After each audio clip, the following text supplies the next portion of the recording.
you feel some sort of sadness, loneliness, purposelessness, or any negative emotion, and you think that porn will solve that. But this is inherently false because it's a lie your brain tells you to avoid discomfort. This, however, is a learned response. And you will be thinking, no, pornography is not a learned response, I just like it. But if you're lonely, you talk to people, right? So, what made you think pornography is a solution in the first place? You learned it. Same is what happens with cocaine. Now, people don't think of using cocaine to fix a headache or sleep, right? Yet a crackhead does. Not because of withdrawals, but because it's a learned response. And guess what? You can unlearn it if you go about it in the right way. Before we get any further, hi, I'm Vansh, and I've been free from pornography for about 1.5 years, getting two now. And I broke a 9-year addiction. I felt multiple other people do the same thing in a far less time, like Ben, who quit his pornography whilst he was dealing with his A levels and went on to get nines or A stars, or Rehan, who had a problem with pornography for many years and went on to become a national level junior golfer, getting his life in order. That led to me personally becoming someone I can be more proud of. And I cannot stress this enough. My method has no urges, no problems, no relapses, no nothing. So I genuinely hope that you watch the video to the full extent and make some notes on it. That's all. Now, this is a molecule of dopamine. Dopamine is not pleasure, it's a neurotransmitter and it means motivation, wanting, and learning. Motivation doesn't mean that you like it, that you want to enjoy doing something, right? It simply means that you are going to do it because of XYZ reason. You're pretty motivated if a lion is running towards you that you want to run. You're motivated towards that, right? But it may be because of fear, it may be because of positive emotion. That doesn't matter. It simply causes you to do something. Dopamine is simply wanting. Dopamine is simply wanting and learning. So it doesn't make you addicted. It makes you repeat the things, the patterns that you've learned to value, and it also helps you avoid things. So for example, a vegan can see meat and have a dopamine spike because they're disgusted. A person who likes to eat meat can also have a dopamine spike because he's excited to eat, right? But what the dopamine means to them, what it causes in their brain long term, is very different. Because then vegan will realize, oh, okay, I don't visit this guy's house, he eats meat and it's pretty disgusting. And the person who likes meat realizes that, oh, I visit this guy's house because he likes meat and it's pretty awesome. But a person who doesn't care for meat will have no dopamine spike. So for example, let's say they like to eat fish or they like to eat poultry or whatever, right? So they won't have that much of a dopamine spike, but instead of like, oh, meat, okay, let's talk to him about whatever hobbies we have or whatever else I came to do. So dopamine is subjective and it's learned. The sight of cocaine doesn't inherently induce craving in newborns, it's a learned behavior. Every addiction is. No learning means no wanting. So if you have read some research about babies, you've seen some experiments with them, ethical ones, you will realize that research into babies and how they act in certain scenarios where it would seem like common sense is pretty cool. So because they have really weird responses. For example, they did an experiment with snakes where these snakes were completely trained to not harm babies, they were human friendly, etc. And the babies were grabbing them, they were trying to eat them, they were sniffing them, they were doing a bunch of things, right? And what you come to realize is that except for very basic things like, for example, a fear of height, a fear of abandonment, babies don't really fear that much, right? They learn a response to fear snakes because they see the facial patterns from their parents, from their loved ones, and they think, oh, he's scared of it, he doesn't like it, clearly I should be wary of it too. And they learn it, and hence why they come to fear snakes, because of culture, because of learning that snakes are pretty scary, there's anacondas and pythons and god knows what else, right? So because they learn it, they have this response. The sight of cocaine again doesn't inherently induce craving in newborns, it's a learned behavior. So dopamine is released in good healthy things too, like gym, like learning, conversations. You feel energized when dopamine is released, yet tired when it's released with pornography or junk food or anything else like that. Porn doesn't induce this reaction in you. You learned it and then you choose to maintain it. So the percentage of dopamine that's released is also pretty important, and we'll be getting into that later. But let's see how all of this crap started in the first place, how you learned this stuff in the first place, because that will help you overcome this far, far easier. So pornography is inherently an emotional problem because it started generally in most people's childhood. For example, for me, it started at the age of 11. I, much like many children, were left unsupervised as a child on the internet, and hence things were bound to go wrong. People generally discover it at an age of 9 to 12, perhaps even younger. And for them, it's borderline traumatic because it's like walking in at someone doing it, right? They don't understand the concept. Now, the child did get a dopamine spike for it, right? He's freaking screaming right here. It's slightly funny. Like this guy is screaming right here. And because of the lack of understanding, not having the vocabulary to describe what happened, what they're feeling right now, they misinterpret this panic, this high dopamine as something good. And hence they go back to it and continuously use it as a numbing agent until it becomes a problem long term. As a result, it prevents emotional resilience and problem solving from being developed, and brainwashings, whether it be from culture or nofap, and hence you continue to use it much like salt water, because your emotional reasons, your emotional problems, your emotional desires are left unaddressed. First, you want to drink water, but there's nothing else around you except for a bunch of seawater, right? So what you do is just drink the seawater, and then you feel even thirstier, and then you continue to do that and do that and do that, and then you will even get even more thirsty. So culture is a big reason as to why you are stuck in this, because they've given you brainwashings as to what matters. It's marketing so they can make you stuck with their products, right?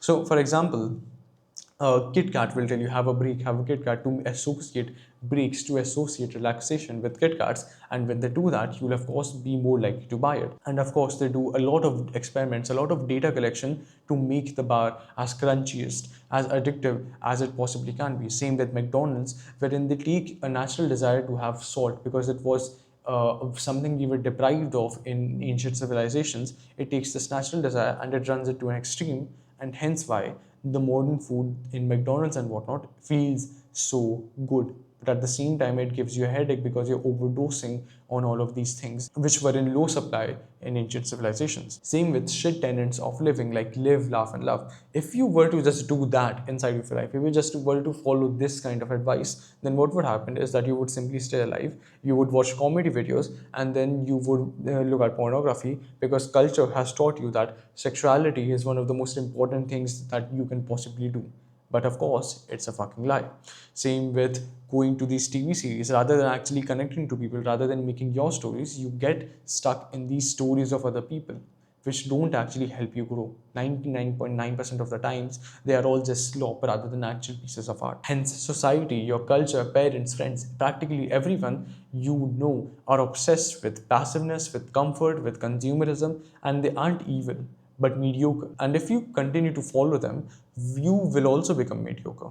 So, of course, what you need to do is get rid of these self limiting beliefs that society has instilled into you, and hence start becoming freer. Start aligning your values with freedom, with growth, etc. Now, culture and uncontrolled access to the internet has, of course, done damage, but so has the advice from r/nofap, because what it has done, what the advice from nofap has done, has given you even more self-limiting beliefs about pornography, about lust, and how it works. 90% of the people on nofap still identify themselves as addicts, still are addicted, still haven't gotten past the day 30 or something, and still feel like they're fighting the pornography rather than understanding, rather than realizing that this is a problem of self-limiting beliefs and an emotional problem. So when you start fixing this is when you'll get to freedom rather than just using willpowers or blockers. So they have this idea that lust is a build-up, it's like a pressure tank, and because they have this idea that lust is a pressure tank, that it just continues to builds up linearly regardless of anything else.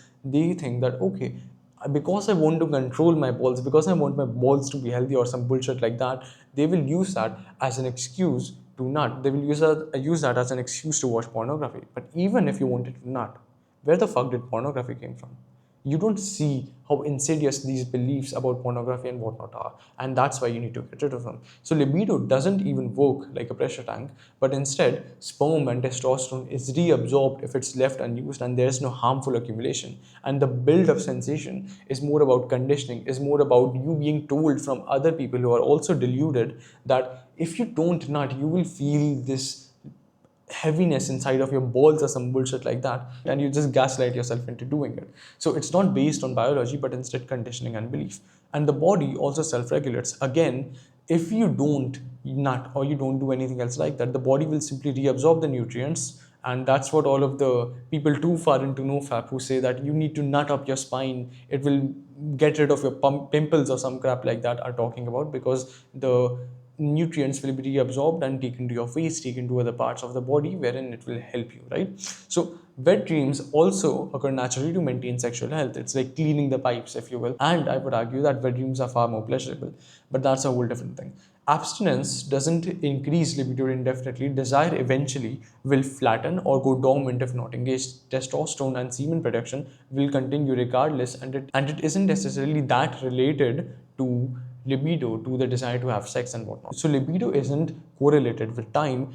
Our sexual desire is shaped by a bunch of other things like hormones and neurotransmitters like testosterone, dopamine, but also low stress like cortisol, and our mood, the novelty and the context. Like, do we actually love this person? Did someone just randomly come from the behind and started kissing you and touching your butt? That would be pretty weird, right? So it depends on the context, and no direct correlation again was found between time and your libido increasing. So all of these excuses are simply excuses.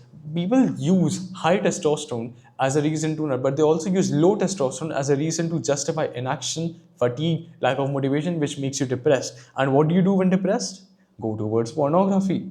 It's a fucking trap based on self-limiting beliefs, based on brainwashings, which you need to get rid of. I cannot stress this enough. So all of these narratives lower your locus of control, which is basically how much you perceive that you can control the area around you, your own actions, your own results and whatnot. And because you believe you have a lower locus of control, you exert less control towards your life. And this becomes a self-fulfilling prophecy where you put less control and hence you believe you have less control and hence you get low results, which again makes you think that you have low control. So all of these things like the willpower myths or the beliefs that lust is building up like a pressure tank are just distraction from behavior based change, right? All of the bullshit beliefs about how lust works have been implanted in you by the culture, old culture, which are based on hogwash, desperation, and half-assed science. So for example, Freud had a belief that every single man had an inherent desire to want to do it with his own mother, but because he couldn't do that, because that wasn't socially accepted, he went out to another woman, and that's why he found similar women like his mother. Another person is Brinkley, who, by the gods, you need to research into this man later on, but basically he was a farmer and he started going on the radios and saying that I can fix your testosterone, I can fix your impotence because I will take goat testicles which are working and I will cut up your scrotum and replace your testicles. I don't even want to go further with this man. This is actually a person sitting on this table. Just think about that. That's all I'll say. So bullshit beliefs about lust, about testosterone have been there for decades because every single man wants his thing to get longer or his thing to be harder and whatnot. And this guy was an emperor from China who had practically everything. He practically conquered all of China. He was a great strategist. He had money, he had food, he had everything that you could possibly want, right? But because he wanted to get immortality, because he wanted to cure his impotence, he started doing some very wacky treatments and died of mercury poisoning. And because of this guy, the traditional medicine industry in China still peddles mercury because they think that it can cure erectile dysfunction and whatnot. Just think about the culture, just think about the desperation, just think about the hogwash that you have been induced by people all the way from high ranking. So the same things have been told you not just by culture but by nofap about willpower, but they have just doubled down on it. They have told you that it's twice as worse as culture thinks it is. So what they tell you is that at the beginning of your nofap journey, you will have a pretty easy time. The stairs are pretty easy to climb, right? But as you go, it will become less of a climb by stairs, but instead a hike, and then you are straight up just pulling yourself up like this. So what they think is that the difficulty becomes exponential, and that's why you cannot quit pornography. That's why, because of genes, because of culture, because of all of this other bullshit reasons that they tell themselves, you cannot quit pornography. But this is inherently false. This is based on an idea called ego depletion, which comes from research all the way from 1967. And replication attempts, which is basically repeating the study with more participants, with 2000 participants in this case, failed to find similar results as the study from 1960s. Along with that, a meta-analysis, which is basically taking all of the research around right now in the world, whether it be from another part of the world, another university, different years and whatnot, they took all of the research and they found that there was no solid evidence for ego depletion existing. So how the hell did this idea become so popular? Because it justified mediocrity, because people wanted a reason to say that, oh, because of science, because of this and that, because I've worked an 8-hour shift, hence I don't need to work any further. I will use this as an excuse to watch TV, to do other bullshit degenerate activities as a reason to rejuvenate and charge my willpower or some bullshit like that. But again, this all is false and it's a placebo. Placebo meaning that what we believe about willpower shapes how we function. So if you limit your beliefs, you will limit your actions. If someone who is an authority figure to you, whether it could be your teacher who is fat, it could be a doctor who is also fat, it could be your parents, it could be your friends, or anyone else tells you that you're running this race and you can only run 100 steps and after that you will fall because I did so too. And because they tell you that, you think, okay, let's see, because he's clearly someone I respect, maybe he's right, right? So you think that and then you go. And natural fucking processes, like let's say your heart becoming faster or your breath becoming slightly puffed at like step 80 or whatever, because that's completely natural, you start thinking that, oh my god, he was right, he clearly saw this coming. And hence you start thinking that. And you think that, okay, my heart is beating faster, my hands are jittery, all of these things are clearly signs that I'm going to fail. Oh no, I'm at step 95. Oh no, I'm falling all of a sudden, blah blah blah. And then you continue to think that and then you fall at step 100 or something.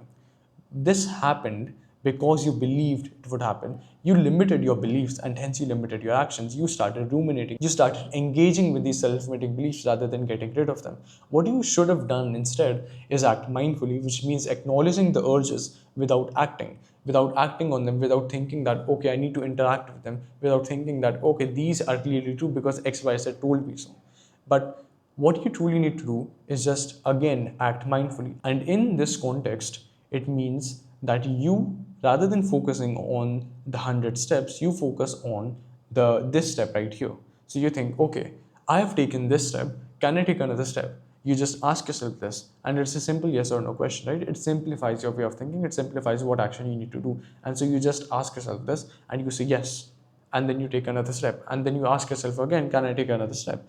And then you say yes, and then you do that again and again and again and again, and eventually you've taken 1000 steps. Being in the present moment, acting mindfully, is what high performers like Goggins or Jocko or Kobe, who are high performance athletes, or Ray Dalio or Tim Ferriss, who are entrepreneurs, credit as the foundation of real discipline. Mindfulness is real willpower. Hey, before we get further into the video, I want to make sure that you like and subscribe and comment, because it will help other people find the video and actually help them get towards freedom like you are doing so right now. There's also a course which is in pre-sale right now. So if you're interested in that, because the price will only continue to get higher, then there's the link in the description below. So I said previously that you truly do not want dopamine, but instead something else. So this is an example, right? Because we just optimize for dopamine because the culture only focuses on this rather than oxytocin or serotonin or any of the other, I'd argue, far more important neurotransmitters. What results is that you just end up optimizing for dopamine, and that actually isn't what you want. So this graph is neurotransmitters which are activated whenever you do a certain activity, right? And this isn't necessarily how much is released or exactly what's released. The slight variances here and there. For example, if you're doing exercise, it depends on the kind of exercise you're doing, whether it be weightlifting or something else like cardio, as to what kind of a neurotransmitter release you will get. Same with meditation. What kind of a meditation are you doing? Is it something fast and heavy like or is it something slow like, right?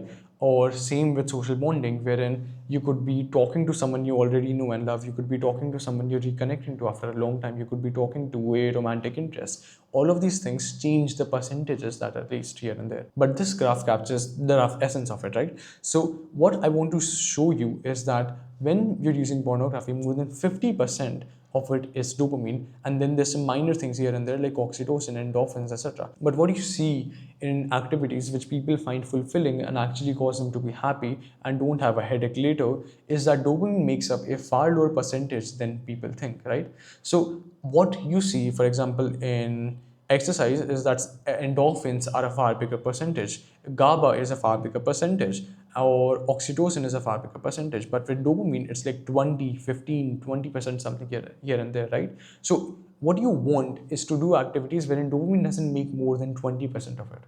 and that will actually cause you to be happy.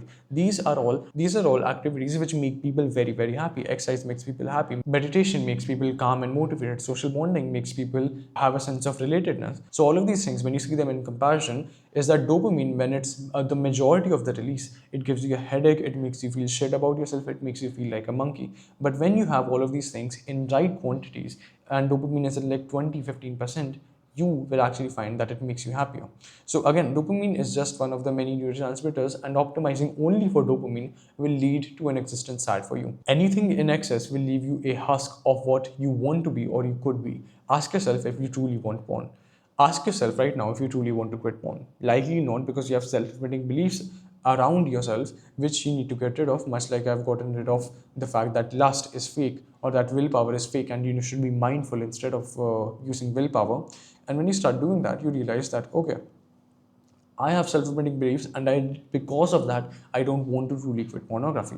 But ask yourself right now, if you want to quit porn, and you will say yes. The best life, again, isn't an indulgent one, but one where you do what matters to you, not what you want in the moment. The thoughts that you have about pornography can be divided into roughly three variants, right? And this is firstly the human or the logical thoughts, which are something like it helps me with concentration, it helps me with relaxation.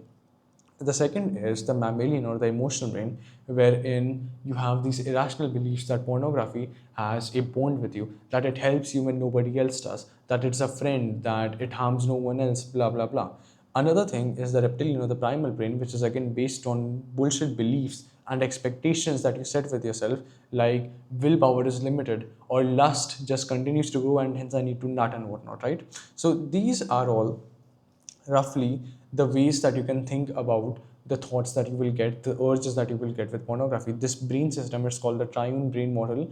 It's not necessarily the most scientifically accurate because neurology is far more complex. But in terms of seeing your thoughts, you can easily divide them into these three quadrants and you don't need to worry about anything else, right? It's the one that works. So what you see is that the reptilian brain was evolved over 500 million years ago, and it's very important for governing automatic or instinctive behaviors like flight or fright or territorial defense or habit formation. So one way that it manifests into your porn problem is that you feel something negative or you feel something positive, and hence you just think that pornography will solve that, pornography will make it even better. But again, this is a learned response and you can easily unlearn it, right? Same with the mammalian brain, which evolved over 200 million years ago, and it introduced emotional and social bonding because ape together strong. It helps you form memories, navigate relationships, seek connection, emotional learnings like fear or love live here. And fear here isn't necessarily running away from a tiger, but instead fear of abandonment, fear of disappointing someone, things like that, which cause guilt and shame inside of you,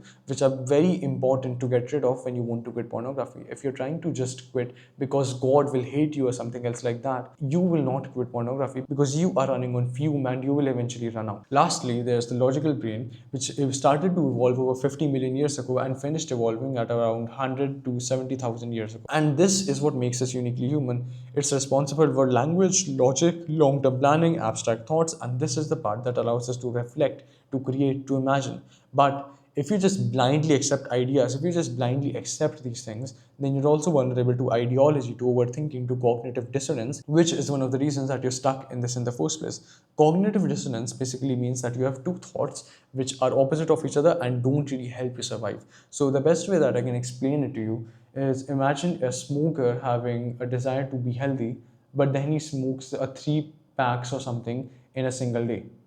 That's a cognitive dissonance, and that's what you're struggling with right now. When you start getting rid of these, when you start getting rid of these lies, you will realize that the only thing that's left right now, the only thing you're making space for by getting rid of them, is truth, is logic, is having love for yourself, etc. And when you start doing that, you will of course have minimal reason to go towards pornography. If I had to ask you, what part of this brain are you? What one do you identify with the most? Are you the human or the logical brain? Are you the mammalian or the emotional brain? Or are you the reptilian or primal brain?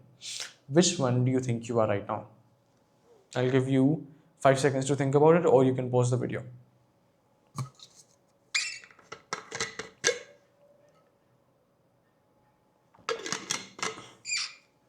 This is a trick question because you are the consciousness. You're playing the video game and you are just completely focused on what's happening inside of the game. You don't really care about yourself, you're out of your body, it's practically a flow experience, right? This is what's called identifying far too much. What you need to realize is that you aren't the character in the video game, but instead you're the individual holding the controller, the one with the keyboard and mouse and whatnot. Your thoughts, your self-limiting beliefs, etc. are all just the character inside of the game, and you can choose how the character will act because you are the consciousness, you are the person who has control. And the best way that I can explain this to you is to close your eyes and simply observe for the next 10 seconds what will my next thought be.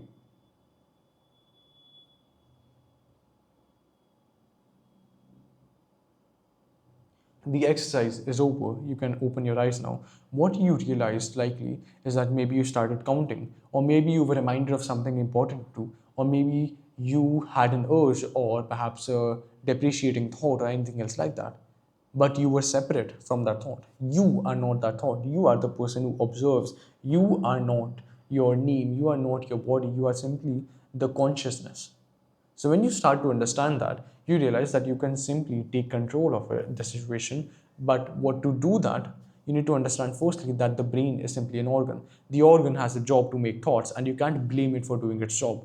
Some thoughts may be useful, some things may not be useful, but at the end of the day, it's simply doing its job, and you have the authority, you have the job as the observer to choose what thoughts are useful and which ones you will follow. These are all organs, much like the heart is to beat or the stomach is to digest. To summarize, I want you to work on your mindfulness, which means that you could be doing normal meditation like this guy, which is focusing on your breath, focusing on some sort of thing like sound, or you could be doing a 5 4 3 2 1 grounding technique, which is basically when you start ruminating, when you start getting these self-limiting beliefs and you need to get back to yourself as the observer. What you do is you take a deep breath in and you see the 5 things that you can see right now. You see the 4 things that are possible to touch. You see 3 things that you can hear right now. You notice 2 things that you can smell, and you notice 1 thing that you can taste.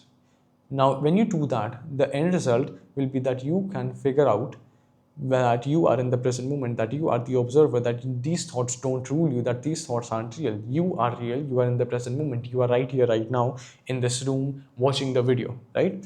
Another thing is journaling, and this isn't just dear diary bullshit like today I felt really bad, where, but instead questioning your own deep thoughts about pornography, which could be something like, why did I do this? Why does pornography make me feel good? What are the benefits that I see in pornography? And then just logically breaking them down. For example, a person may write that they find porn to be educational, but in reality, this isn't true, because if you truly wanted to be educated by it, then 1 month would be enough, but you've gone far longer than that. Second thing is that pornography doesn't necessarily optimize for education or for the pleasure of both parties, but instead what looks good on camera. So because you watch pornography, you get unrealistic expectations, which doesn't help with education. Secondly, in pornography, you see that they have fake moves, that they're color grading the video so that it looks better. And likely, if you try to replicate those moves in your real life, you will find that they aren't very useful and may even hurt. You are not your thoughts. You need to really understand this. Your thoughts can be changed by logic and emotional processing of these thoughts,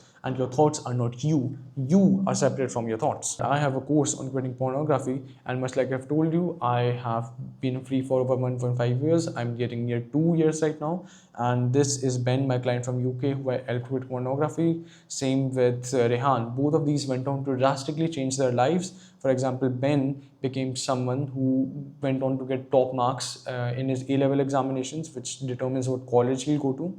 And Rehan became a national level junior golfer from someone who couldn't barely speak to girls. Secondly, now, the course is right now in pre-sale. It's just for $49.99, and you will be getting a bunch of things inside of it. It's 5+ hours of in-depth understanding about what makes you use pornography and how you can overcome it and how you can improve your life. Make it so that pornography is just an afterthought. You don't feel urges, you don't feel anything else like that. I would also give you bonus guides about weaponizing addictions for productivity. So, for example, it would be pretty good if you got addicted to doing work, or if you got addicted to doing something else like exercise or meditation, right? Along with a hardcore dopamine detox guide and access to the dominant mind community. So, like minded individuals who have the same problem as you, who have overcome it, etc., after the course launches, and multiple group coaching calls, whether this be about fixing your pornography, some problems that you may have had along the way, or just general advice that you may want, because a lot of high quality people will be there. Every week that you spend without pornography results in the urge just dying twice as fast compared to any other method. So again, it's for pre-sale. I'm going to double the price for every 10 people that have joined, because I want the community to be really high quality, and I will be increasing the price after the course has launched. Lastly, when I'm making the course, if you sign up for it right now, whether when it's on pre-sale, I will be personally contacting you and asking you what things you personally struggle with about pornography, and I will hence make sure to address that. But yes, the reason why I'm doing all of this is because I struggled with pornography for over 9 years, to the point that I almost offed myself because of it. And I don't want anyone else to go through that. I don't want anyone else to have to deal with the impact that it has on your mental health, or to have to live with their ability, their potential just so reduced, the way that they see themselves so bad, and all because of pornography of modernity. So if you found this genuinely helpful, then I'm really glad, and I look forward to seeing you next time. Cheers.